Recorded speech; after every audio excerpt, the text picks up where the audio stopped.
ओम शांति। आज 22 सितंबर 2022। आज की साकार मुरली रंगीन बड़े बड़े अक्षरों में पढ़ें, सुने और मंथन करें। आज की मुरली का सार, मीठा मीठा बाबा कहते, मीठे बच्चे जितना समय मिले सच्ची कमाई करो। जितना समय मिले सच्ची कमाई करो। चलते फिरते काम करते, चलते फिरते कर्म करते बाप को याद करो। सच्ची कमाई करो जितना समय मिले और चलते फिरते कर्म करते बाप की याद में रहना ही सच्ची कमाई का आधार है। ठीक है, क्या कहा है बाबा ने आज? बैठकर याद करो, कमेंट्री सुनो, गीत सुनो। नो, किसी चित्र को देखने के लिए नहीं कहा, लाइट जलाने के लिए नहीं कहा। नेचुरल सारे जीवन में जो भी आप कर्म कर रहे हैं, तो क्या करेंगे अब हम? चलते फिरते कर्म करते सारा दिन कैसे कमाई कर सकते हैं? क्या करेंगे? क्या करेंगे हम? तो हम चलते चलते क्या करेंगे जो हमारी कमाई हो जाए? नहीं, क्या क्या करेंगे? लाइन बहुत पुरानी हो गई। करेंगे क्या हम? सोचो, आप घर से यहां तक आए, ऐसा कौन सा कर्म हो गया जो कमाई हुई हो?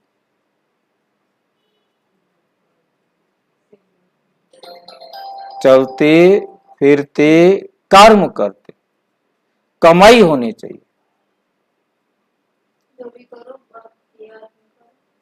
शिव बाबा शिव बाबा शिव बाबा करते रहे, क्या करे? याद का मतलब क्या करे? मैं आत्मा हूँ, हाँ, सामने वाले को आत्मा समझो। जब मैं घर से यहाँ तक आया, मैंने वहां से यहाँ तक आते हुए किसको किसको आत्मा रूप में देखा? ये चेक कर, है नहीं? आत्मा रूप में देखा तो मेरा उसके प्रति जो दृष्टिकोण था वो भाई वाला हुआ। भाई की दृष्टि से देखा। फिर देखो कि यदि भाई मेरा सामने आ रहा होता और मेरी दृष्टि कैसी होती, और ये भी भाई है, मेरी दृष्टि कैसी? एक लौकिक भाई, फिजिकल रिलेशन को तो छोड़ो, नहीं छोड़ तो दे, देखेंगे तभी ना, देखेंगे तभी ना। मतलब लौकिक भाई को देखने में और एक दूसरे भाई को देखने में फर्क था। ये फर्क कमाई वाला नहीं था। यदि ये फर्क था तो ये कमाई वाला नहीं था। जानकार में और अनजान में फर्क था तो ये भी कमाई वाला नहीं था। मतलब इतना चेकिंग है। मतलब मैं यहां से वहां तक जा रहा हूं, पार्क में जा रहा हूं, चल ही रहा हूं, ड्यूटी जा रहा हूं, काम पर जा रहा हूं, कहीं भी जा रहा हूं, मेरी दृष्टि में सब आत्माएं हों और किसी भी आत्मा के प्रति कम या ज्यादा भाव ना आए। यदि मुझे कोई अपना या कोई प्यारा और कोई कम प्यारा लग रहा है तो मैं अभी बाबा की श्रीमत पर नहीं चल रहा और मेरी कमाई नहीं हो रही। मेरी कमाई नहीं हो रही। कहीं भी देह का संबंध मुझे याद आ रहा है, मेरी कमाई नहीं हो रही है। समझ रहे हैं कितना सख्त स्कूल है। नियम समझ में आ रहे हैं बाबा के। बाबा ये नहीं कह रहा है कि आप बैठ कर याद करो, चलते फिरते कर्म करते, आप कर्म कोई भी कर रहे हो, आपको रूहानी खुशी है। मैं किसका बच्चा हूं, मैं सारे संसार का मालिक हूं, ये अंदर में खुशी है। सारे संसार का मालिक, ये अंदर में खुशी नहीं है तो कमाई थोड़ा हुई, कमाई नहीं हुई। मतलब बाबा की श्रीमत कितनी बारीक, कितनी सूक्ष्म है, इस बात को बहुत बहुत अच्छी तरह से समझना। जहां भी फर्क आया, दृष्टि में फर्क आया, तो वहां कमाई नहीं। क्या करना होगा हमें, समझ में आ रहा है? आत्मा भी समझो और बराबर समझो। हाँ, कोई फर्क नहीं आए। और ऐसा करने के लिए पहले अपने आप को तैयार करना है। ये सब मेरे बाप के बच्चे, मेरे भाई हैं। ये हमें तैयार भी अपने आप को करना है। याद में रहना ही सच्ची कमाई का आधार है। तब तो हमने सच्ची कमाई की, नहीं तो जैसा देखा, जैसा बोला, जैसा व्यवहार किया, वो त्रेता युग का था, द्वापर युग का था, कल युग का था, वैसा हमने उनके साथ कार्मिक अकाउंट बना दिया।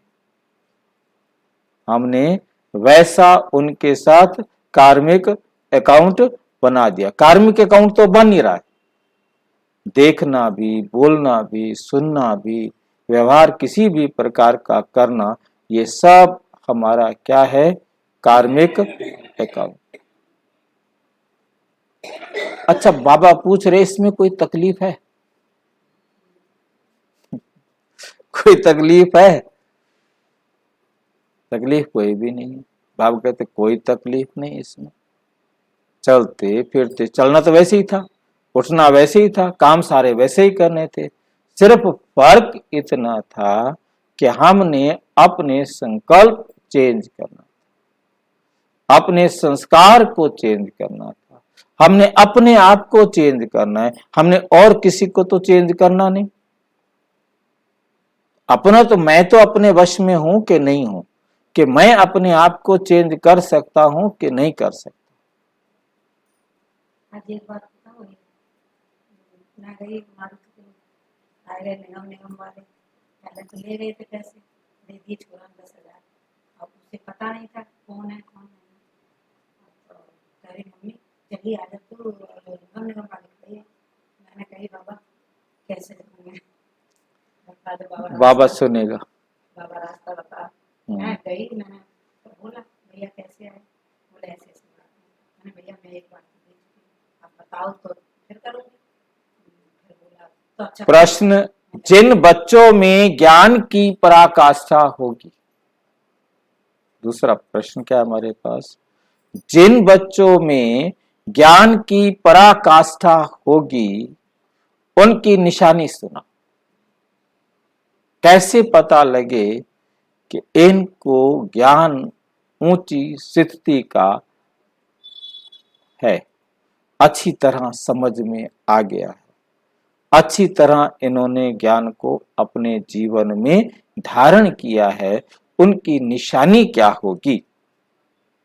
उत्तर, जिनमें ज्ञान की पराकाष्ठा होगी, उनकी सब कर्म इंद्रियां शीतल हो जाए।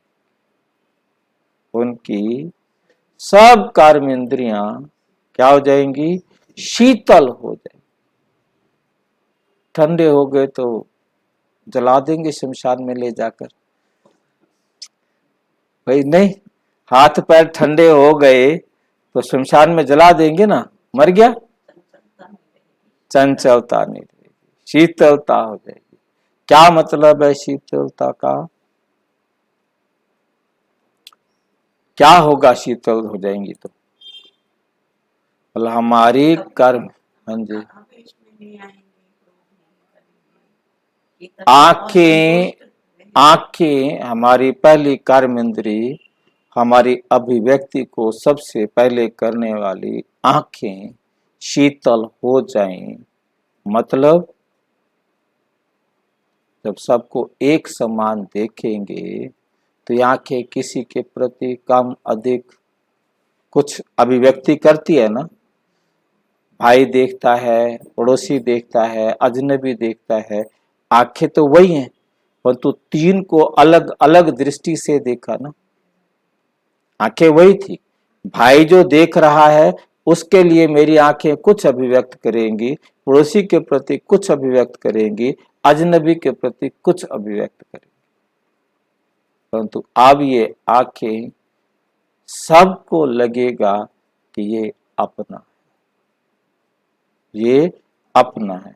ब्रह्मा बाबा के पास जो भी जाता था उसे लगता था बाबा, बाप की फीलिंग आती, बाप की फीलिंग आती थी। इतना प्यार से बाबा उनको बच्चे कहते और इतनी ऊंची दृष्टि देते कि उनको लगता कि ये हमारा बाबा है, चाहे वो किसी एज का, चाहे कोई स्त्री हो चाहे कोई पुरुष हो, सीधा बाबा के पास। ये कानों से कोई भी बात हमें ठीक एक समान दिखे, चाहे वो कैसी बात सुनाई दे, अच्छी बात सुनाई दे, खराब बात सुनाई दे, हमने सुना, हमारे लिए कोई अंतर नहीं,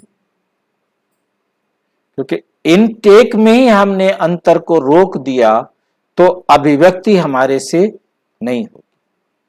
कोई हमें गाली निकाल रहा है, कोई हमारी प्रशंसा कर रहा है, हमने वहीं वहीं उसको दे दिया है, ये जो कुछ कर रहे हैं वो मेरा दिया हुआ बोल रहे हैं, ठीक है, हिसाब बराबर। तब अंदर से अभिव्यक्ति नहीं होगी, तब आंखें मुख कुछ भी उसके प्रति रिएक्ट नहीं करेंगे, क्योंकि रिएक्ट करने से पहले मैंने स्टैंडिंग ऑर्डर दे दिया है कि जो कुछ भी जो बोल रहा है वो एक्यूरेट बोल रहा है। मैंने अपने पार्ट को देखना है कि मुझे क्या करना है।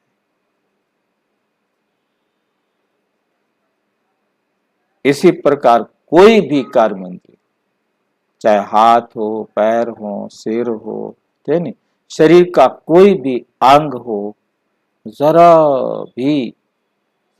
भी उसमें हलचल नहीं, चंचलता नहीं है। जीव ये नहीं कहे ये तो बहुत अच्छे है, ये खराब है, नहीं। मतलब ये जैनिज ने इस बात को बहुत अच्छी तरह उनके भोजन में वो क्या करते हैं कि उनको जो कुछ भी मिला है ना वो सब मिला देंगे, अलग नहीं करेंगे।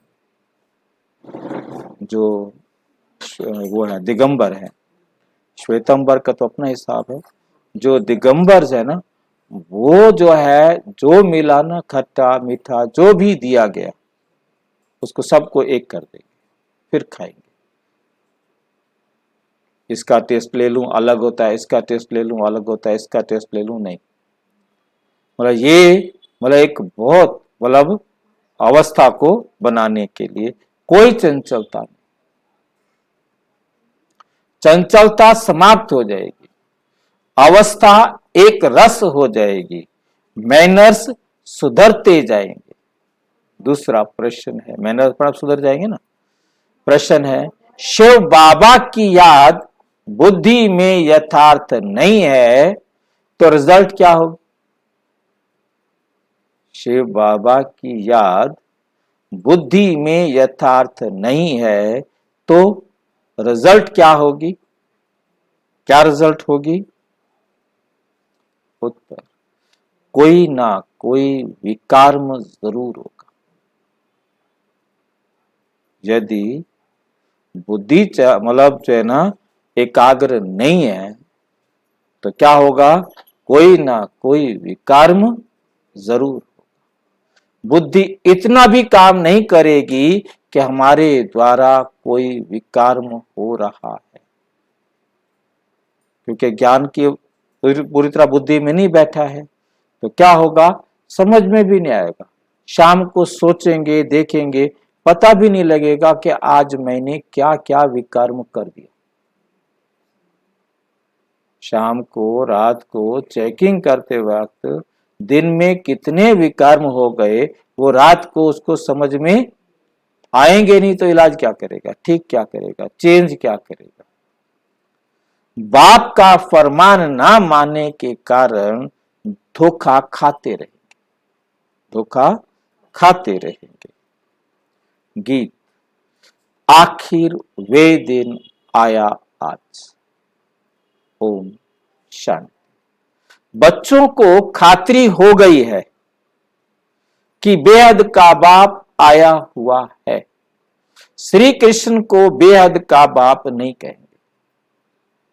श्री कृष्ण को बेहद का बाप नहीं कहेंगे। ये गीत तो यहाँ के नाटक वालों ने बनाए हैं। ये गीत तो यहाँ के नाटक वालों ने बनाए हैं। महाराज अधिराज श्री कृष्ण के लिए कहते हैं। महाराज अधिराज किसके लिए कहते हैं? श्री कृष्ण के लिए कहते हैं। बाप कहते हैं मैं तो नहीं बनता हूं, मैं तो नहीं बनता हूं, तुम बच्चों को बनाता हूं। मैं तो नहीं बनता हूं और तुम बच्चों को बनाता हूं। तो इन गीतों से भी कुछ ना कुछ अच्छा अर्थ निकलता है। इन गीतों से भी कुछ ना कुछ अच्छा अर्थ निकलता है। बेहद का बाप गरीब निवाज जरूर है। बेहद का बाप गरीब निवाज जरूर है। जिस भारत को साहूकार बनाते हैं वे भारत अब क्या बन गया है? गरीब बन गया। वही भारत अब गरीब बन गया है। भारत में ही उनका जन्म होता है। किसका जन्म होता है? शिव बाबा। और कहीं उनका जन्म गाया हुआ नहीं है किसी भी देश में। परमात्मा का जन्म भारत में ही गाया हुआ है और कहीं गाया हुआ। बल पूजा करते हैं, कोई भी नेशन में ये चित्र हैं, परंतु जन्म तो यहां होता है ना। जन्म तो किसका जन्म होता है? जैसे क्राइस्ट का जन्म और कोई जगह है, परंतु चित्र तो यहां भी है ना। तो भारत को गॉड फादर का बर्थ प्लेस कहेंगे, जन्म स्थान कहेंगे। मनुष्य तो कुछ समझते नहीं। वे तो ईश्वर को सर्वव्यापी कह देते हैं। जब जन्म स्थान भारत में है, जब भारत में जन्म हुआ, इसका मतलब इससे पहले नहीं था। इससे पहले नहीं था। भारत में जन्म हुआ तो और किसी देश में नहीं है, तो सर्वव्यापी ना हुआ ना। तो सर्वव्यापी ना हुआ ना, वो तो ईश्वर को सर्वव्यापी कह देते हैं। आगे तुमको भी पता नहीं था, कहीं तुम ज्यादा सियाने बन रहे हो, है नहीं? पहले हमें भी पता नहीं था, अभी जानते हो कि भारत पतित पावन परम पिता परम आत्मा का बर्थ प्लेस है। मनुष्य तो समझते हैं कि परमात्मा तो जन्म मरण से न्यारा है। अब क्या करें बात? बाबा कहता है मेरा जन्म हुआ, और उधर कहते हैं जन्म मरण से न्यारा है। जिसका जन्म होता है उसकी मृत्यु भी होती है, परंतु यहाँ बाबा क्या कहते हैं? यहाँ बाबा कहते हैं हाँ, मरण से बेशक न्यारा हूं, जन्म मेरा होता है परंतु मेरा मरण नहीं होता। बाबा कहते मेरा जन्म होता है परंतु मेरा मरण नहीं होता। अब क्या करें? जन्म को लेता है शरीर में आके, लेकिन उसका शरीर नहीं है। आत्मा का शरीर में प्रवेश करना जन्म शरीर का। आत्मा ने शरीर में प्रवेश किया, शरीर का जन्म। हाँ, तभी तो बोलते हैं ना, यदि कोई आत्मा दूसरे के शरीर में प्रवेश करेगी तभी तो कर्म करेगी ना, चाहे दुख देने का हो तो चाहे सुख देने, उसको भी तो जन्म ही तो कहेंगे। किसी के शरीर में आना, जब आत्मा ने यहां से शरीर छोड़ा, गर्भ में आना या कहीं भी आना, बात सारी ये है कि वो अपना शरीर बनाए चाहे शरीर ना बनाए। मेन बात क्या है कि 3 महीने का नहीं मुकरते, बाबा नहीं मुकरते, ये तो स्टेट में सीधा कह रखा है बाबा ने, है नहीं? कि बाबा सीधा सा लाइन है कि आत्मा जब शरीर में प्रवेश करती है तो जन्म, आत्मा जब शरीर को छोड़ती है तो मृत्यु। किसका जन्म और किसकी मृत्यु ये जरूर याद रहे। शरीर का ही केवल जन्म होता है, शरीर की ही मृत्यु होती है। और जब कोई दूसरी आत्मा भी किसी शरीर में प्रवेश करती है तो उस समय उस शरीर की कंट्रोलर वो रहती है तब तक जो भी कर्म किया वो उस आत्मा ने किया। उस कर्म का फल भी कौन लेगा? वो आत्मा लेगी जिसने उस शरीर के द्वारा कर्म किया, चाहे पावरफुल भी हो, उससे कोई फर्क नहीं पड़ता, परंतु करने तो वो अपना ही कार्रवाई है ना। उसने आकर के अपना ही कर्म उस शरीर के द्वारा किया, चाहे किसी का मर्डर किया तो चाहे किसी को आकर कोई सुविधाएं दी। जो आत्मा होती है वैसा वो विरोध नहीं करती, दूसरी करती है तभी तो वो सिर मारता है। यही तो विरोध हो रहा होता है। जब 2 ड्राइवर गाड़ी पर बैठेंगे, हैंडल पकड़ना चाहेंगे तो गाड़ी कैसे होगी? लेगी कि नहीं लेगी? है नहीं? वही हो रहा होता है। जब वो सिर मार रहे होते हैं, वो सिर मारने का मतलब यही होता है कि वो आत्मा कहती है मेरे हाथ में दे हैंडल, वो कहता ना दूं, आपस में छीना झपटी होती है। उस छीना झपटी में वो उस पर कंट्रोल कर लेती है, ठीक है। और जब कंट्रोल कर लेती है फिर सिर रुक जाती है, फिर हलचल बंद, फिर वो जो है जो करना है वो कर।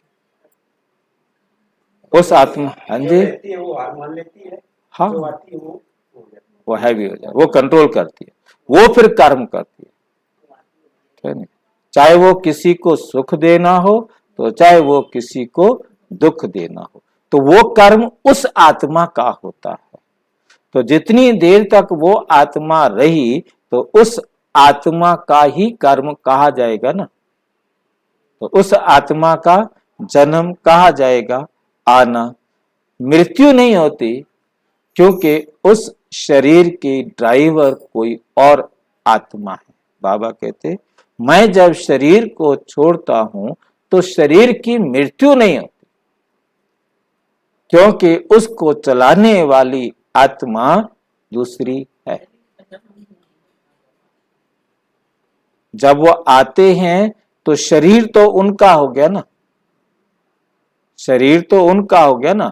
किराए पर ले लिया है 1 महीने के लिए मकान, तो 1 महीने के लिए तो वो मकान मालिक है ना, बेशक किराएदार है, परंतु 1 महीने के लिए तो वो मकान का मालिक है। आप उसकी इजाजत के बिना उस कमरे में घुस नहीं सकते, घुस नहीं सकते। कहो कि मेरा मकान है, नहीं घुस सकते है ना। राजी खुशी कोई सुविधा देने के लिए आप जा सकते। तो कहने का मतलब परमात्मा कहते मेरा जन्म होता है क्योंकि उतनी देर तक परमात्मा बैठकर उन आंखों से, कानों से, मुख से बोलते हैं, सबके साथ भाग्य बनाने की विधि सिखाते, क्योंकि उनका अपना शरीर तो है नहीं। बाकी जन्म तो होता है, बाकी जन्म तो होता है ना। बाप कहते हैं मैं आया हूं, मेरा जन्म दिव्य है। मेरा जन्म कैसा है? दिव्य है। और मनुष्य तो गर्भ में प्रवेश कर फिर छोटे से बड़े बनते हैं, मैं ऐसा नहीं बनता हूं। हां, कृष्ण मां के गर्भ में जाता है, छोटे से बड़ा बनता है। हर एक आत्मा अपनी मां के गर्भ में प्रवेश कर जन्म लेती है। ये मनुष्य मात्र की बात है। मनुष्य ही कंगाल, मनुष्य ही सिरताज बनते हैं। मनुष्य ही क्या बनते हैं? कंगाल बनते हैं, और फिर सिर पर ताज रखने वाले भी बनते हैं। पवित्रता की निशानी रहती है, पवित्रता का ताज। पवित्रता की निशानी क्या होती है? पवित्रता का ताज। सतयुग के आदि से रतन जड़ित ताज था ना, और पवित्रता का ताज फिर गुम हो जाता है। कब कब गुम हो जाता है? द्वापुर से। गुम द्वापुर से होता है, सिंगल ताज वाले बन जाते, सिंगल ताज वाले बन जाते। पहले 2 ताज होते हैं और द्वापुर शुरू होता है तो सिंगल ताज रहता है। धीरे धीरे लाइट कम होते होते होते लाइट बुझ ही जाती है, ताज की लाइट बुझ ही जाती है। पवित्रता गुम हो जाने के बाद सिर्फ एक ताज रहता है। विश्व का मालिक थे, फिर पुनर्जन्म लेते लेते एक ताज गुम हो गया, फिर सिंगल ताज वाले बने। ये ज्ञान की बातें, ये ज्ञान की बातें हैं। पूज्य से पुजारी बनने के कारण एक ताज गुम हो जाता है। पूज्य से पुजारी बनने के कारण एक ताज गुम हो जाता है। राजाएं पतित होते आए हैं, और जो पावन राजाएं सूर्यवंशी, चंद्रवंशी पास्ट हो गए हैं, उनके चित्रों की पूजा करते आए। जो सूर्यवंशी राजाएं थे, चंद्रवंशी राजाएं थे, उनके चित्रों को बनाकर उनकी पूजा करते। जो पवित्र पूज्य थे वही फिर क्या बन गए? पुजारी बन गए। उनको ही 84 जन्म भोगने पड़ते। जो पूज्य थे उनको ही 84 जन्म भोगने पड़ते हैं। जो भारत कल पूज्य था सो अब पुजारी बना है, फिर पुजारी गरीब से पूज्य साहूकार बनना है। अब तो कितना गरीब है, अब तो कितना गरीब है। कहाँ हेवन के महल थे, स्वर्ग के महल थे, मंदिर के ऊपर भी कितने हीरे जवाहरात जड़े हुए थे, तो वे अपना महल तो और ही अच्छा बनाते होंगे ना। अभी तो कितना गरीब है, गरीब से साहूकार अभी तुम फिर बनते हो, अभी तुम फिर बनते हो। पुरुषार्थ तुम बच्चों को करना है, युक्तियां रोज बतलाते हैं, जितना टाइम फुर्सत मिले, जितना टाइम फुर्सत मिले, ये याद की कमाई करनी है, ये याद की कमाई करनी है। ऐसे बहुत काम होते हैं जिनमें बुद्धि नहीं लगानी होती, ऐसे बहुत सारे काम करने होते हैं जिनमें बुद्धि नहीं लगानी होती। कोई कोई में बुद्धि लगानी पड़ती है। तो जब फुर्सत मिलती है तो घूमने फिरने जाते हैं, फुर्सत मिलती है तो कहाँ जाते हैं, घूमने फिरने जाते हो। फिर क्या करो, तो बाप की श्रीमत पर देखना, बोलना, संकल्प करना है नहीं, एकदम बाबा की श्रीमत पर हो। ये कमाई बहुत करनी, सारा दिन कमाई कर सकते, परंतु हम करते क्या हैं, परंतु हम करते क्या है, कितना टाइम हमें होश ही नहीं होता। परिवार वाले आ गए, बस उनके साथ बैठ गए, भूल गए बाबा कहाँ है, कौन है बाबा, क्या है बाबा, कैसा है बाबा, सारा कुछ खत्म। कमाई तो तब हो ना, कमाई तो तब हो। यहां से घर तक जा रहे हैं, रास्ते में जो भी मिले उसको हम बाबा की याद की दृष्टि से देखें।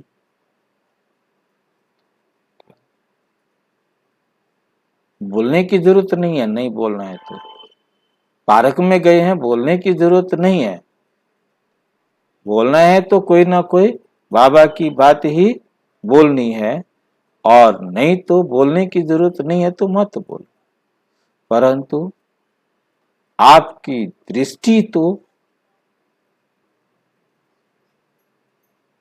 पवित्र हो ना। ये है सच्ची कमाई, बाकी तो वे है अल्पकाल के लिए झूठी कमाई। कुछ भी कमा लो, कितने रोटियां खिला लो, कितने कंबल बांट दो, कितने लंगर चला दो, वो सारे अल्पकाल की कमाई। ये शिक्षा तुम बच्चों को अभी ही मिलती है, ये शिक्षा तुम बच्चों को अभी ही मिलती है। तुम जानते हो कि हमको बेहद के बाप से बेहद का वर्षा लेना है, इसमें कोई भी तकलीफ नहीं है, इसमें कोई भी तकलीफ नहीं है। घर बार भी नहीं छुड़ाते हैं, सिर्फ कहते हैं बच्चे विकार में नहीं जाओ, विकार में नहीं जाना। कोई भी काम, क्रोध, लोभ, मोह, अहंकार, यही तो सारा है, वही सारा छुड़वा रहा है बाबा। मोह ना करें, लोभ भी ना करें, अहंकार भी ना करे, क्रोध भी ना करे, करे अपने ऊपर, अपनी कमियों के ऊपर। आत्मा समझकर पांचों करो, परंतु शरीर समझकर एक भी, क्योंकि आत्मा समझ लिया तो वो आ ही नहीं सकते। ये आते ही तब है जब हम देह समझते। इस पर ही अक्सर करके झगड़ा चलता है। और सत्संगों में ऐसे झगड़े थोड़े ही होते हैं। वहां तो जो सुनाया सत्य वचन कहकर चले जाते हैं। झगड़ा यहां है। क्यों झगड़ा होता है यहां? इस रुद्र ज्ञान यज्ञ में असुरों के विघ्न जरूर पड़ेंगे। असुरों के विघ्न जरूर पड़ेंगे। अबलाओं पर अत्याचार होते हैं। जैसे द्रौपदी को भी दिखाते हैं, पुकारा है कि बाबा हमें ये नगन करते हैं, इनसे बचाओ। बाप की तो शिक्षा है कि कभी भी नगन नहीं होना है। जब एक रस अवस्था हो जाए तब ये कर्म इंद्रियां शीतल हो। क्या हो जाए? जब एक रस अवस्था हो जाए तब ये कर्म इंद्रियां भी क्या हो जाएंगी? शीतल हो जाएंगी। तब तक कोई ना कोई चंचलता चलती रहेगी। जब तक ज्ञान की पराकाष्ठा हो, ज्ञान बहुत अच्छी तरह आपकी बुद्धि में बैठे, बुद्धि में ये ख्याल रहे कि हमको कंपेनियन हो रहना है। किसको बनाना है कंपेनियन? कैसे बनाए उसको अपना कंपेनियन? दिखता भी नहीं। कैसे बनाए उसको कंपेनियन? उसकी उंगली पकड़, उसकी उंगली है और कुछ नहीं है उसकी। उसकी एक उंगली है श्रीमत, फ्री फंड वाली, ठीक है? वो पकड़ सकते हो और कुछ नहीं पकड़ सकते। और ना उसका कोई शरीर है ना कोई बात। उसकी श्रीमत की उंगली को पकड़ लो तो कंपेनियन। बाकी गीत गाते रहो, संग संग चलते हैं बाबा मेरे, वो ना चले, वो ना चले एक कदम भी।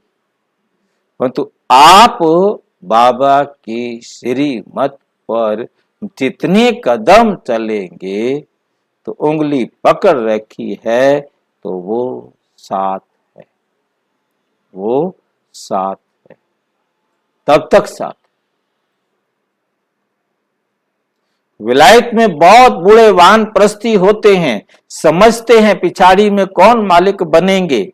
बाल बच्चे तो हैं नहीं, इसलिए पिछाड़ी में कंपेनियन बना लेते हैं, फिर भी कुछ उनको देकर चले जाते हैं। तुम लोग तो अखबारें पढ़ते नहीं हो, अखबारों में समाचार बहुत आते हैं, तुम बच्चों को कोई वे पढ़ना नहीं है। बाप तो कहते हैं कि कुछ भी नहीं पढ़े हो तो जो कुछ भी पढ़े हो वे भूल जाओ, वे भूल जाओ। हमको बाप ऐसा पढ़ाते हैं, ऐसा पढ़ाते हैं जो हम सच्ची कमाई कर विश्व के मालिक बन जाते हैं।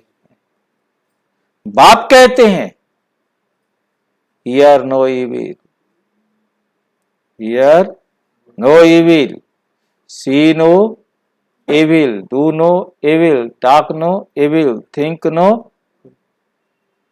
ये तुम्हारे लिए है, बाहर वालों के लिए नहीं। ये किसके लिए है? क्या हम ये पांचों काम नहीं कर सकते? अभी तुम बच्चे मंदिर लायक बन रहे हो, इसलिए ये 5 काम नहीं कर सकते हो। तुमको ज्ञान सागर बाप मिला है तो उनका ही सुनाना पड़े, बस, और किसी की कोई बात नहीं सुनो। दूसरे की तुमको क्या सुनने की दरकार है? मनुष्य टीचर के पास, गुरु के पास जाते हैं तो गुरु कभी ऐसे कहते हैं कि है क्या कि काम विकार में नहीं जाओ, वो कहते नहीं खूब भले जाओ, पैसे दे देना, जब तुम्हें दुख आवे कष्ट आवे कृपा मेरी आपके पास आ जाएगी, गुरु जी हूं मैं आपके। हाँ, पैसे नहीं आए आपके। वे तो पावन बनने की शिक्षा देते ही नहीं है। कोई को वैराग्य आता है तो घर बार छोड़ भाग जाते हैं। बाप जो शिव आचार्य है वो ज्ञान का कलश किसके सिर पर रखते हैं? तुम माताओं के सिर पर रखते हैं। बाकी इस पतित दुनिया में लक्ष्मी कहां से आई? लक्ष्मी कहां से आई? लक्ष्मी नारायण तो सतयुग में होते हैं। अभी शिव बाबा इन द्वारा बैठ समझाते हैं शिवाचार्य वाच, शिव आचार्य वाच, ब्रह्मा मुख से शिवाचार्य बोल रहे हैं इस ब्रह्मा के मुंह से। तुम बरोबर स्वर्ग के द्वार खोलते हो तो जरूर तुम ही मालिक बनेंगे, जो दरवाजा खोलेगा वही मालिक बनेगा। स्वर्ग के द्वार खोलते हो गोया स्वर्गवासी बनने का पुरुषार्थ करते। स्वर्ग का द्वार खोलना माना क्या मतलब बताया? स्वर्ग का द्वार खोलना माना स्वर्गवासी बनने का पुरुषार्थ करना। जहां आपने अपने आप को सुधारना शुरू कर दिया तो ये दरवाजा खोलना शुरू कर, बाकी वहां कोई दरवाजा नहीं है जिसको जाके हमें खोलना। तो स्वर्ग को दरवाजा भी नहीं है नहीं? ये भी नोट करने वाली बात है ना। हाँ जी नोटेड है। स्वर्ग को दरवाजा नहीं है, कोई निकल के चला जाए, कोई घुस जाए, तो क्या कह रहे, इतनी कमाल की बात है। तुम्हारा पुरुषार्थ ही है नरकवासी मनुष्यों को स्वर्गवासी बनाना। बाप भी यही ये सेवा करते हैं ना, पतित से पावन बनाना। तुम्हारा भी यही धंधा है, तुम्हारा भी यही धंधा है। जो बाप का धंधा है आत्माओं को स्वर्गवासी बनाओ, आत्माओं को क्या करो? स्वर्गवासी बनाओ। स्वर्ग की चाहना तो सब रखते हैं ना। कोई मरता है तो कहते हैं फलाना स्वर्ग पधारा। उनसे पूछना चाहिए कि जब वो स्वर्ग में गया तो फिर ये नरक का भोजन बुला बुला कर क्यों खिला रहे हो?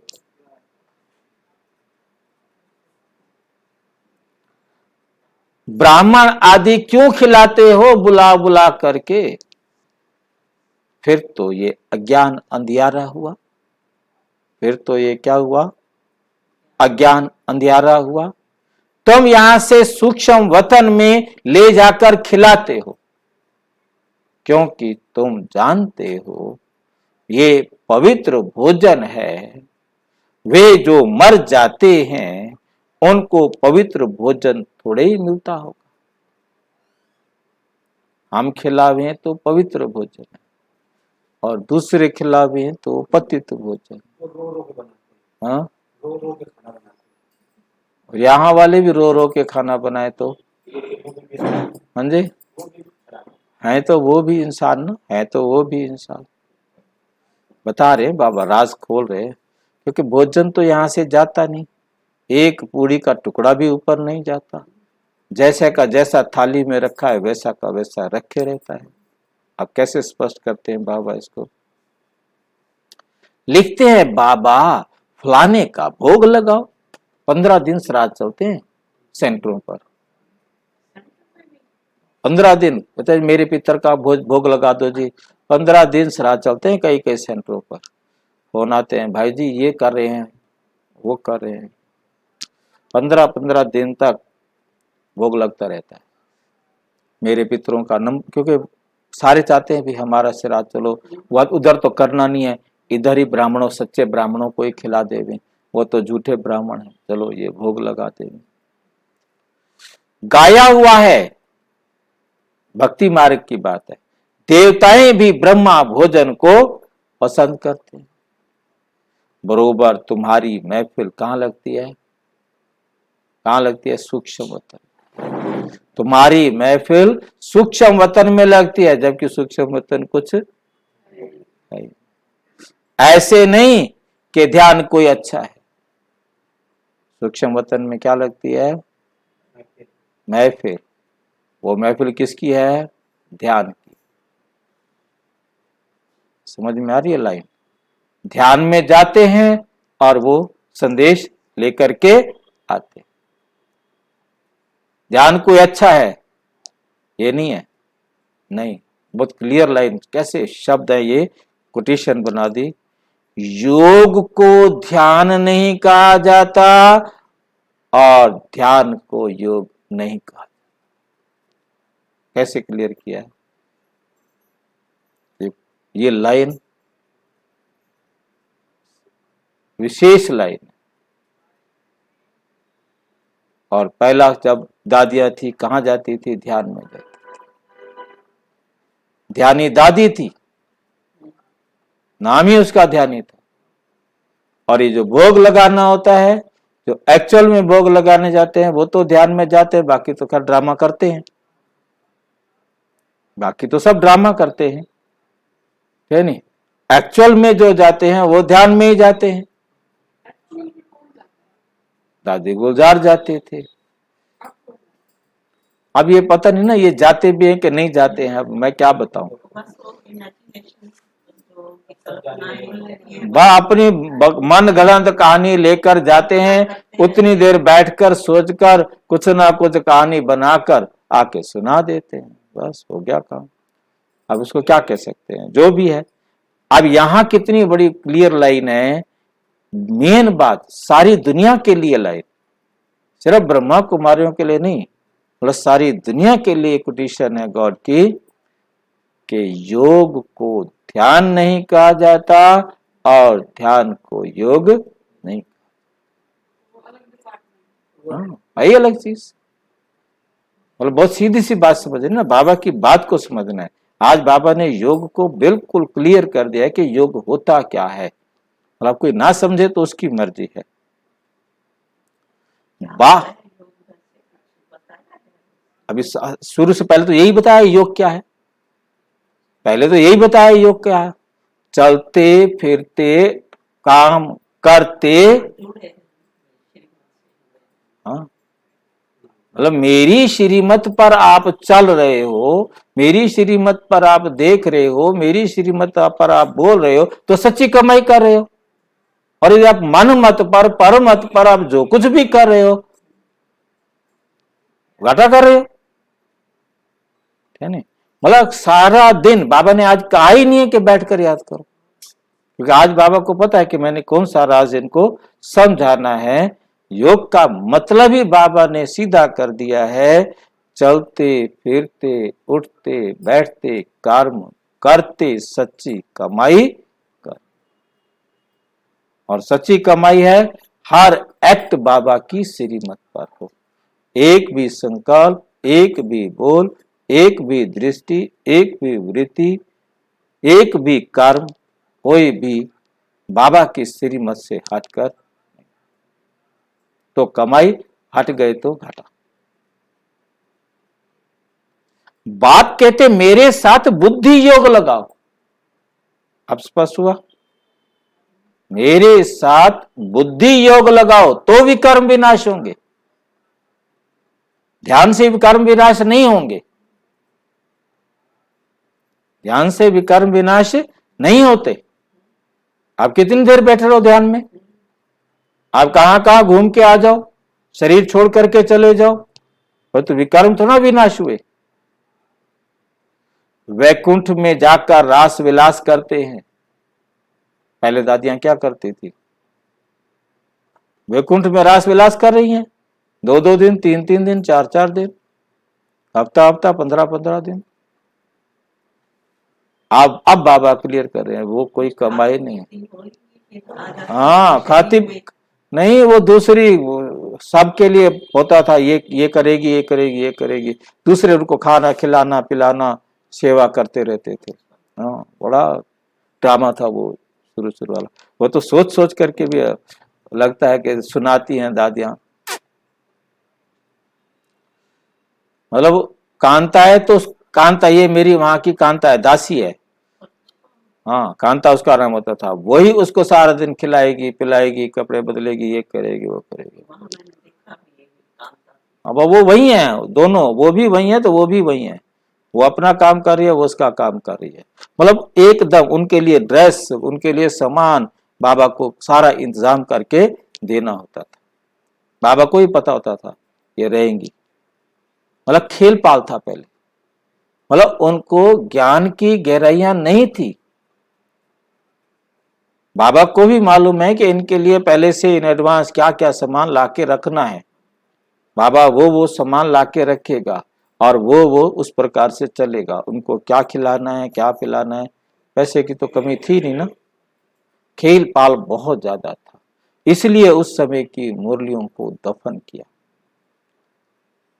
मुरली तो सुन नहीं सकते। अब वो जितनी देर तक, जितने दिन तक खेल पाल में रहेंगे, मुरली तो सुन नहीं सकते। ये भोग आदि तो एक रस्म रिवाज है, ड्रामा अनुसार। एक्सेप्ट किया है बाबा ने, क्या है? रस्म रिवाज है, ड्रामा अनुसार। मनुष्यों की रस्म रिवाज और संगम युगी ब्राह्मणों की रस्म रिवाज में रात दिन का फर्क है। यहां से जाकर सूक्ष्म वतन में खिलाते हैं। इन बातों को जब तक नए समझे नहीं तब तक संशय उठता है।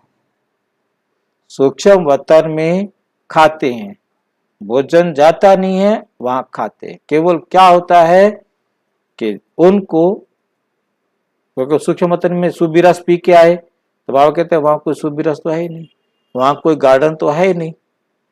केवल और केवल आत्माओं को महसूस होता है कि मैंने सूबी रस पिया। जैसे स्वप्न में आपने कुछ भी खाया, खा लिया ना, कुछ भी किया कर लिया ना, किया तो कुछ भी नहीं, खाया तो कुछ भी नहीं। ऐसे ही उन आत्माओं को भी एक स्वप्न जैसा ध्यान लगता है, बाकी और कुछ होता नहीं। बाकी कोई जगह भी नहीं है, कुछ नहीं है। ये उन आत्माओं का केवल, क्योंकि सूक्ष्म वतन में आते हैं, आत्माएं आती हैं, ठीक है नहीं? ध्यान में जाते हैं तो वो देख के आती हैं। ये नहीं है कि आत्माएं नहीं आती हैं, आत्माएं आती हैं, परंतु वे कहाँ मिलती है उसके लिए कोई विशेष ऐसी जगह नहीं है कि वहां जाकर मिलेगी। वो कहीं भी मिल सकती हैं और उनके द्वारा संदेश का भी आदान प्रदान होता है। दादी ने कहा कि बाबा हमें बुलाते हैं, मीटिंग होती है, हमें क्या जाके करना है, हमें डायरेक्शंस मिलते हैं और नीचे आकर फिर हम उन्हीं डायरेक्शंस पर कार्य करते हैं। परंतु जब हम ऊपर आते हैं तो हम संगम युगी ड्रेस में ही आते हैं, वहां की ड्रेस में नहीं आते। जो एक्चुअल उनकी ड्रेस है उसमें नहीं आते, इस ड्रेस में आते हैं जिस ड्रेस में यहां से गए थे। इसी आकार में वहां आते हैं, मिलते हैं और बाबा भी मतलब जो डायरेक्शन देना होता है देते। और नीचे हम सारे मिलकर काम कर रहे हैं, परंतु नीचे हम एक दूसरे को नहीं पहचानते कि हम ब्रह्मा कुमारी संस्था में क्या थे। नीचे काम मिल करके करते हैं, ऊपर संदेश भी इकट्ठा लेते हैं, परंतु नीचे दादी ने पहचान लिया होगा, परंतु बाकी नहीं पहचान पाते कि हम नीचे कैसे, क्या है, हमारा क्या रिश्ता है, क्या संबंध है। बस लौकिक संबंध से जानते हैं, और ऊपर जाने के बाद ऊपर से संदेश लेकर आए हैं, परंतु नीचे नहीं मालूम कि हम संदेश लेकर के आए। नीचे कोई अभिव्यक्ति नहीं, हमने केवल उसी अनुसार कार्य करना। तो इसलिए संगम युग पर यह होता है, परंतु इसके लिए कोई स्थान नहीं, केवल उन आत्माओं का रोल है, वो आत्माएं वहां पहुंचती हैं, और वहां पहुंचने के लिए आत्मा को इस स्टेज पर पहुंचना होगा कि वो एकदम समदृष्टा बन जाए, सबको आत्मा रूप में देखने वाला बन जाए, तब वो सूक्ष्म वतन का अनुभव कर सकता है, अव्यक्त वतन का अनुभव कर सकता है, अदरवाइज नहीं। ये उनके लिए है, उस अवस्था पर पहुंचने वाली आत्माओं के लिए है, बाकी आत्माओं के लिए नहीं। बाकी आत्माएं तो ध्यान में जाती हैं, मतलब ध्यान की भी जो ना अवस्था अलग प्रकार अलग अलग है। संगम युग का ध्यान जो बाबा डोरी खींचते वो अलग चीज है, ठीक है ना। और बाकी जो सत्संगों में ध्यान में जाते हैं, मतलब कितनी सत्संगों में मैंने देखा वो ध्यान में चले जाते हैं, घंटों घंटों पड़े रहते हैं, उन्हें शुद्धि नहीं होती है, कहाँ पड़े, घंटों घंटों पड़े रहते हैं, ठीक है ना। और उसके बाद उनको बस जो सेवादारी होते हैं वो उनको ध्यान रखते हैं, और उसके बाद जब होश में आते हैं उठ जाते, मतलब वो ध्यान में चले जाते हैं, और वो समझते हैं कि बस हमारा तो कमाल हो गया। जैसे यहाँ आकर के भी ध्यान में चले जाते थे, ऐसे वहां भी ध्यान में चले जाते हैं। तो बाबा ने आज जो लाइन की है क्लियर, कि ध्यान योग नहीं और योग ध्यान। इन बातों को जब तक नए समझे नहीं तब तक संशय उठता है, कि समझना है कि ये जब हम आत्माएं समदृष्टा बन जाएंगे तो हम बाबा की साथी बन सकेंगे, अव्यक्त वतन में जा सकेंगे, और वो जाएंगे वही आत्माएं जिनका पाठ है। बाकी वहां उन्होंने कुछ खाना पीना नहीं है, केवल उनको लगता है कि हमने खाया, हमने सूबी रस पिया, बस हमने पूड़ियां खाई, हमने ये खाया, खा लिया, सपने में खा लिया, बस। बाकी वास्तव में खाने वाली बात नहीं।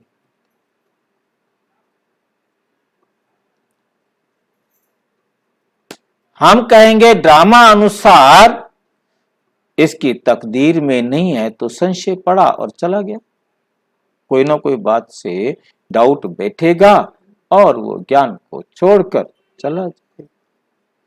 फिक्र की बात नहीं, इनकी तकदीर में नहीं था। पहली बात भूल जाते हैं कि हमको बाप से वर्षा लेना है, कोई बात में संशय बुद्धि बन पड़ते हैं, अरे हमारा काम है वर्षे से, हम पढ़ाई फिर क्यों छोड़े, मुरली तो सुनना है, हाँ मुरली तो सुनना है ना। निराकार बाप तुमको डायरेक्शन कैसे सुनाएंगे, उनको मुख जरूर चाहिए, ब्रह्मा मुख से अथवा ब्रह्मा कुमार ब्रह्मा कुमारियों से सुनना है। कोई बाहर में दूर चले जाते हैं, मुरली भी नहीं मिल सकती है, तो बाप कहते हैं कोई हर्जा नहीं है, कोई हर्जा नहीं है, तुम याद में रहो और स्वदर्शन चक्र फिराते रहो। ये बाप की श्रीमत मिली हुई है, कहां भी हो तुम लड़ाई के मैदान में हो। बाप मिलिट्री वालों को भी समझाते हैं कि तुमको ये सर्विस तो करनी है, ये तो तुम्हारा धंधा है, शहर की संभाल करना है, तुम पगार खाते हो, एग्रीमेंट किया हुआ है तो संभाल भी करनी है। जो तुमने नौकरी लगी है, तुमने वहां पर जो जो काम तुम्हारी ड्यूटी है वो तुम्हें अपने करने हैं। बुद्धि में लक्ष्य तो बैठा हुआ है, बेहद का बाप स्वर्ग का रचयिता है। वे कहते हैं बच्चे तुम मेरी याद में रहो तो विकर्म विनाश होंगे। शिव बाबा की याद में रहकर खाओ तो कोई ऐसी चीज होगी वे पवित्र हो जाएगी। ये लाइन समझ में आई? खाओ कोई ऐसी चीज होगी वे पवित्र हो जाए। क्या करें खाने में ऐसा? शिव बाबा को याद करके कैसे खाएं वो चीज पवित्र हो जाए? क्या करेंगे? खाने में क्या करें चीज पवित्र हो जाए, कैसी भी चीज शुद्ध हो जाए?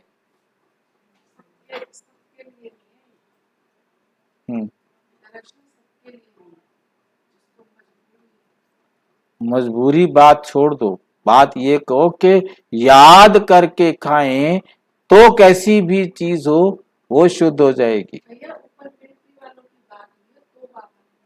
यहाँ मिलिट्री वाले की बात नहीं है, यहाँ जो खाने की बात है वो खाने की बात है। बाबा की याद कैसी करें, क्या करें बाबा की याद? हाँ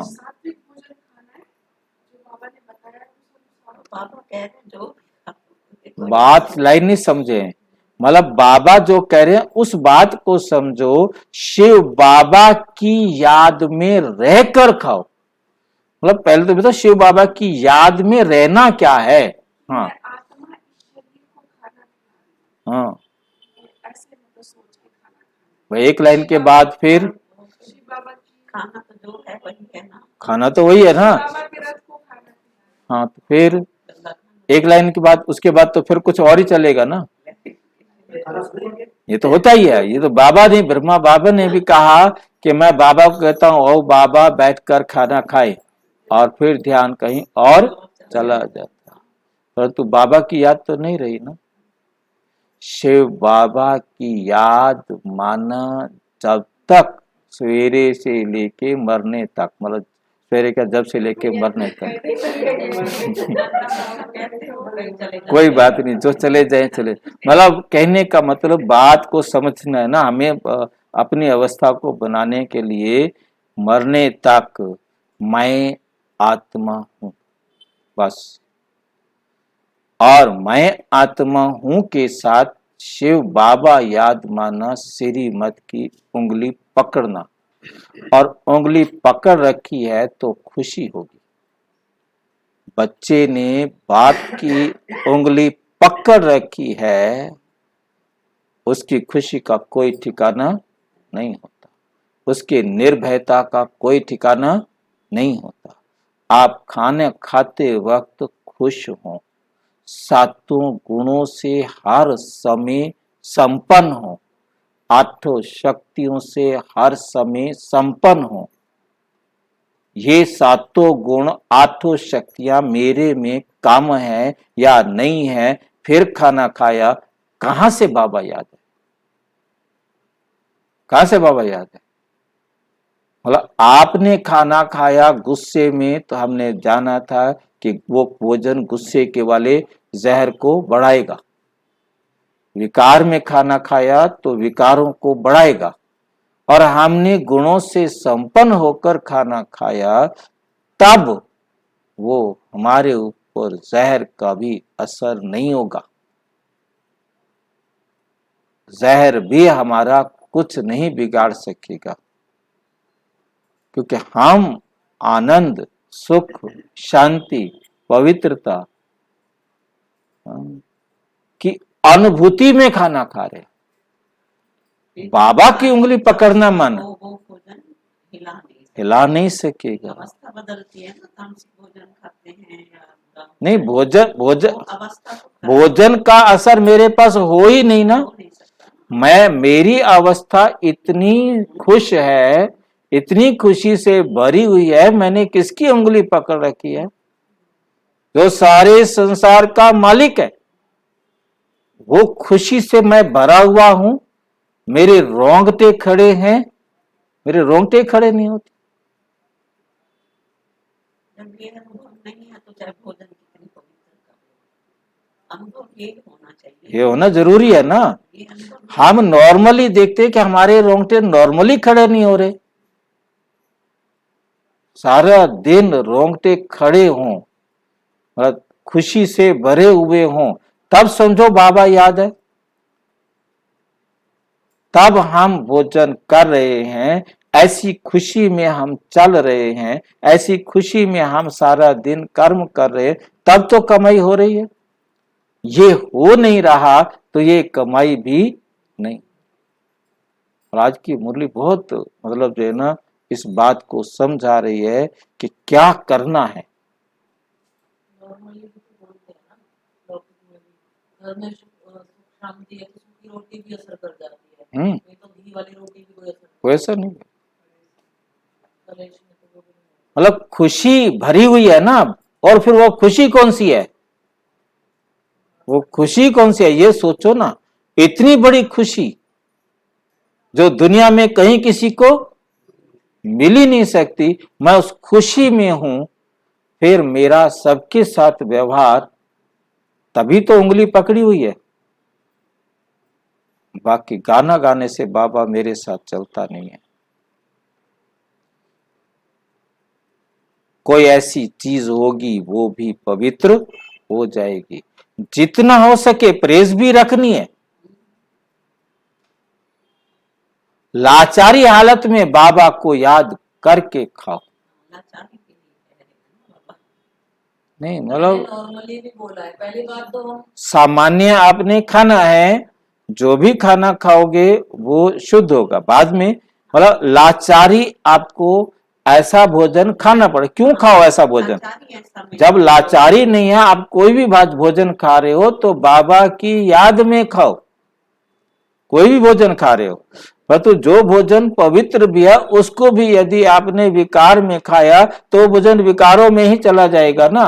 तो बाबा की याद में खाना है। एनर्जी वही बनेगी जो हमारी हाँ। सोच होगी। हाँ, तो बाबा की याद में खाना है। बाबा की याद का मतलब हम जो 2 मिनट 3 मिनट बैठते हैं खुशी से भरना होता है, परंतु हम तो 1 मिनट 2 मिनट देख लिया तो खुशी भर ली, और नहीं तो उसके बाद उसने ऐसे कहा था, उसने ऐसे कहा था, मैंने वो जाके करना है, मैंने ये करना है, मैंने वो करना है, मैंने सारा क्रोध तो उस खाने के टाइम आता है। हाँ सारा क्रोध सा खाने के टाइम पे आता है। मुसीबत तो ये भी हाँ डायरेक्ट अगर कोई बात होगी ना तो खाना खाने का तो मतलब इसीलिए खाना खाते के टाइम बोलते नहीं थे, बड़े शांत मन से खाना खाते थे, संतुष्ट होके खाते थे। कैसा भी मिल गया है, जैसा भी मिल गया है, नो कंप्लेन करके खाना खाते। हाँ हाँ मतलब जरूरी है, मतलब बाबा की बात हमें समझनी है ना। इसमें ही मेहनत है, इसमें ही मेहनत है, बाकी किसमें मेहनत नहीं, इसमें ही मेहनत है। ज्ञान को युद्ध नहीं कहा जाता, याद में ही युद्ध होता है। याद से ही विकर्म विनाश होता है। बाबा की श्रीमत पर चलने से ही विकर्म विनाश होंगे, ध्यान से नहीं। माया का थप्पड़ नहीं लगेगा, देह अभिमान नहीं बनेंगे, देह अभिमानी नहीं बनेंगे। तुम अपने को आत्मा समझो, तुम शरीर को याद करते रहते हो, आत्मा को भूल गए हो। इसलिए पूछा जाता है आत्मा का बाप कौन? उनको जानते हो, इसलिए पूछा जाता है उनको इसलिए पूछा जाता है आत्मा का बाप कौन? उनका नाम रूप देश काल लिखो। उनमें भी वैरायटी लिखते हैं। कोई लिखते हैं आत्मा का बाप हनुमान है, कोई क्या लिखते हैं कितना अज्ञान है। तो फिर समझाया जाता है आत्मा तो है निराकार, तुम्हारा गुरु तो साकार है। निराकार का बाप साकार कैसे होगा? समझाने की प्रैक्टिस पर सारा मदार है, और साथ में मैनर्स भी अच्छे चाहिए। बहुत अच्छे अच्छे बोलने वाले ही हैं, दूसरों को तीर अच्छा लग जाता है, दूसरों को तीर अच्छा लग जाता है। खुद में मैनर्स ना होने कारण उन्नति होती नहीं। उन्नति होती नहीं। याद बहुत अच्छा चाहिए, याद बहुत अच्छी चाहिए। कोई तो ज्ञान बहुत अच्छा सुनाते हैं, योग कुछ भी नहीं। ऐसे नहीं कि योग बिगर ज्ञान की धारणा नहीं हो सकती। ये गहरा राज, नया राज है। मतलब ज्ञान की धारणा अलग चीज है, योग अलग चीज है। ये भी अंतर आज बाबा ने खड़ा कर दिया। ऐसे नहीं हो सकता कि योग के बिना ज्ञान की धारणा नहीं हो सकती। धारणा तो हो जाती है। समझो, किसको हिस्ट्री ज्योग्राफी सुनाते हैं वो तो झट बुद्धि में बैठ जाएगा, वो तो झट बुद्धि में बैठ जाएगा। बाबा की याद का कुछ भी बुद्धि में नहीं होगा। बाबा की याद का कुछ भी नहीं होगा। तो वो सारी बातें याद है उसको, फार्मूले सारे याद है, नियम सारे याद है, जो बाबा का ज्ञान है सारा याद है, परंतु बाबा याद नहीं।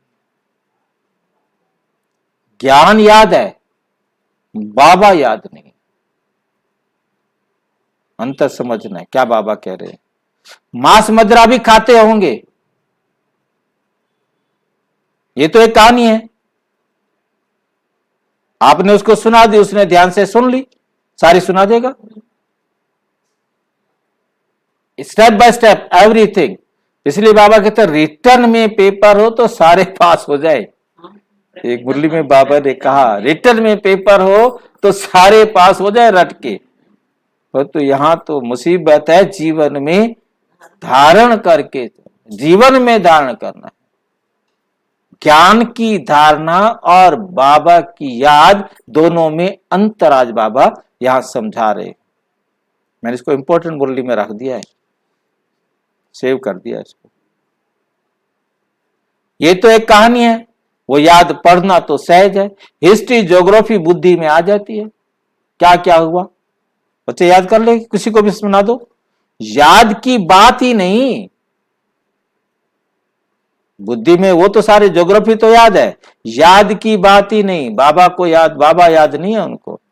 पवित्रता की भी बात नहीं। ऐसे भी बहुत हैं शिव बाबा को याद नहीं करते, विकर्म विनाश नहीं विकर्म होते नहीं, और ही जास्ती विकर्म करते हैं। इतना भी बुद्धि काम नहीं करती कि ये विकर्म है। फरमान ना मानना ये तो बड़ा पाप है। शिव बाबा का फरमान है ना, ये करो, उनका फरमान नहीं मानेंगे तो बड़ा धोखा खाएंगे। बाकी हिस्ट्री ज्योग्राफी सुनाना बड़ा सहज है। बाप का एक भी कहना नहीं मानते, विकार में जाते रहते हैं। हिस्ट्री ज्योग्राफी उनसे सुन लो, ऐसे सुनाएंगे जो दुनिया का कोई और सुना भी। अंतर समझ रहे हैं बाबा क्या समझा रहे हैं, अंतर समझ रहे हैं। सिर्फ ज्ञान को रट लेना, ज्ञान की धारणा है ना, रट लिया, ज्ञान तो उसको याद है सारा का सारा। आप कोई गलती करेंगे तुरंत आपको बता देगा। आपके बच्चे तुरंत पहले बताते हैं, आपसे पहले बताते हैं। उनको सारे कानून पता है अपने फायदे वाले, पहले बता देते हैं। आप क्रोध नहीं कर सकते, आप तो बाबा के बच्चे हो। 5000 साल पहले भी ऐसे हुआ था। बड़ा सहज है, बाबा ने समझा है। तुम स्कूलों में भी जाकर समझा सकते हो। ये तुम हद की हिस्ट्री ज्योग्राफी पढ़ाते हो, बेहद की तुम पढ़ते नहीं हो। स्कूल में जाके कहो लक्ष्मी नारायण का राज्य बताओ कहां हुआ, कहां गया। लक्ष्मी नारायण का राज्य बताओ कहां गया। सूर्यवंशी चंद्रवंशी डिनेस्टी जो चली वे फिर कहां गई। उन्हों का राज्य किसने छीना, किसने चढ़ाई की। तुम बच्चे ही जानते हो कि ये चक्र कैसे फिरता है। ये किसको भी समझाओ तो 7 रोज में बुद्धि में आ जाएगा। सारा उसकी बुद्धि में, सारा कोर्स उससे सुन लो। ऐसे नहीं कि विकार में जाने से हिस्ट्री ज्योग्राफी को भूल जाएंगे। हाँ, नहीं बोलते ना। अभी सारी पढ़ा दी, सारी हिस्ट्री उनको, सारा इतिहास याद है, सारा कुछ याद है। सारी बात योग की मुख्य है। योग अलग चीज है बाबा। योग में ही माया धोखा देती है। योग में ही माया धोखा देती है। तुमको सर्वगुण संपन्न यहां ही बनना है। मेन काम तो योग का मतलब क्या है? अपने जीवन में सातों गुण आठों शक्तियां भरना।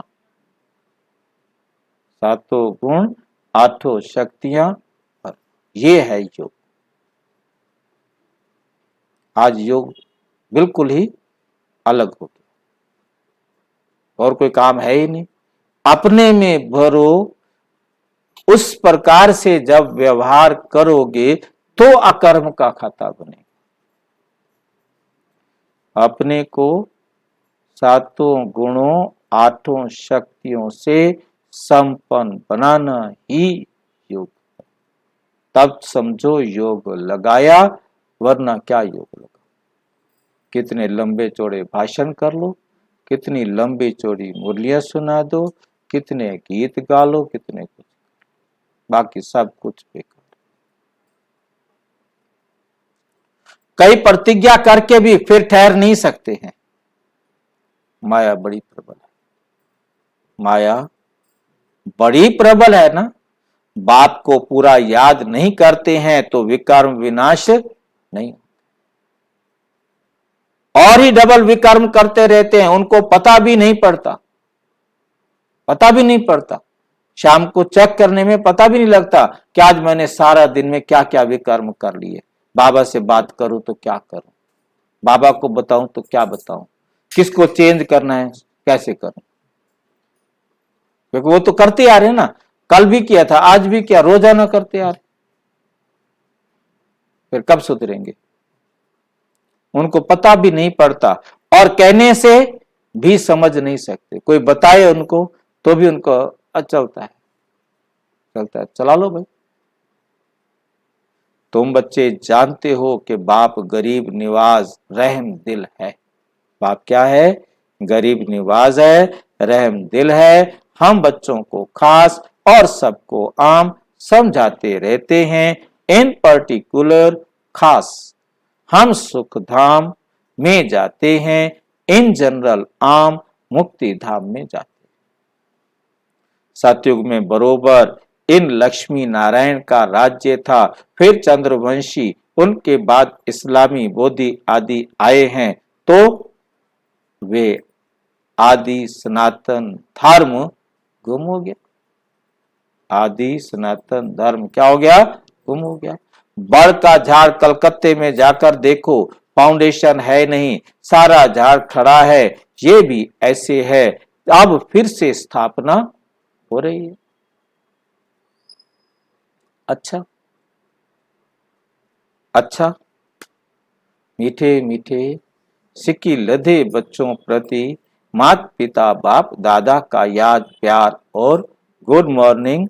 रूहानी बाप की रूहानी बच्चों को नमस्ते। हम रूहानी बच्चों की रूहानी बाप दादा को नमस्ते नमस्ते।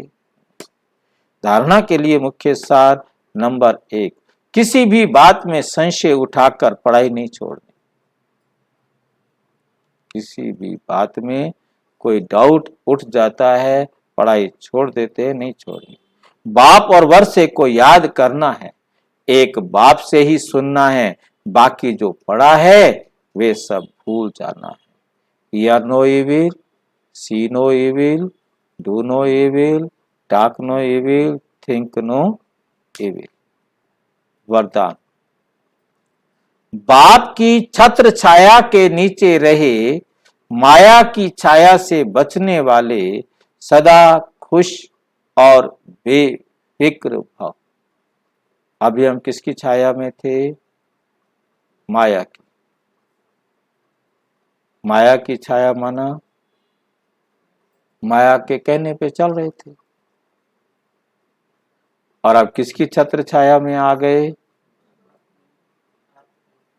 शिव बाबा की छत्र छाया। बाप की छत्र छाया के नीचे रहे, माया की छाया से क्या हो जाएंगे? बच।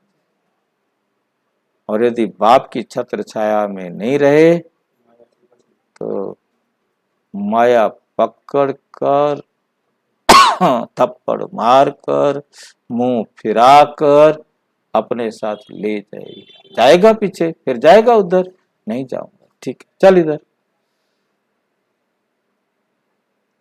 तो इसलिए कहाँ रहो? बाप की। तो बाप की छत्र छाया क्या है? जहां बाप की श्रीमत की अंगुली छोड़ी, माया खींच कर ले जाएगी। माया की छत्र छाया से बचने का साधन है बाप की छत्र छाया। छत्र छाया में रहना अर्थात खुश रहना। जब याद है मेरा शिव बाबा बाप है, सारे संसार का मालिक मेरा बाप है, तो रोंगटे खड़े होने चाहिए ना, खुशी होनी चाहिए ना। जब तक खुशी नहीं आई, रोंगटे खड़े नहीं हुए, इसका मतलब बुद्धि से पूरी तरह स्वीकार नहीं। क्या करें फिर? अब तक तो हुए नहीं रोंगटे खड़े, फिर क्या करें? बैठकर मन मना भाव करने की, यहां बैठने की जरूरत। यहां बैठकर अपने आप को मनाने की जरूरत है। आप सारे संसार के मालिक के बच्चे हो। जब रोंगटे खड़े हो जाए तो समझ लेना अब मैंने स्वीकार कर लिया है। रोंगटे खड़े होते, भक्तों के रोंगटे खड़े हो जाते। उन्होंने इतना अपने आप को स्वीकार करा दिया जाता है, उनके रोंगटे खड़े हो जाते हैं। मैंने देखे हैं उनके रोंगटे खड़े हुए देखे।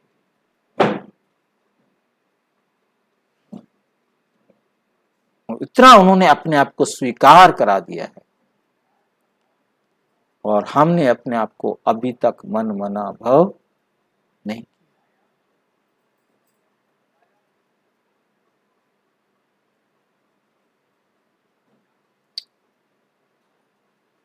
सब फिक्र बाप को दे दिया। जिनकी खुशी गुम होती है, कमजोर हो जाते हैं, उन पर माया की छाया का प्रभाव पड़ जाता है। क्यों? क्योंकि कमजोरी माया का आह्वान करती है। अगर स्वप्न में भी माया की छाया पड़ गई तो परेशान होते रहे, युद्ध करनी पड़ेगी। इसलिए सदा बाप की छत्र छाया में, याद ही छत्र छाया। छत्र छाया क्या है? याद ही छत्र छाया है। बाबा की श्रीमत पर चलना ही छत्र छाया। स्लोगन: जिनका मुरली से प्यार है वही मास्टर मुरलीधर है। जिनका मुरली से प्यार है वही मास्टर मुरलीधर है। विस्तार से जानने के लिए विश्व में 140 देशों में प्रजापिता ब्रह्मा कुमारी ईश्वरीय विश्वविद्यालय के किसी भी सेवा केंद्र पर संपर्क करें, और यदि कोई प्रश्न है तो 9213106986 पर केवल टेलीग्राम करें। 9650692270 पर केवल व्हाट्सएप करें, फोन नहीं। ओम शांति।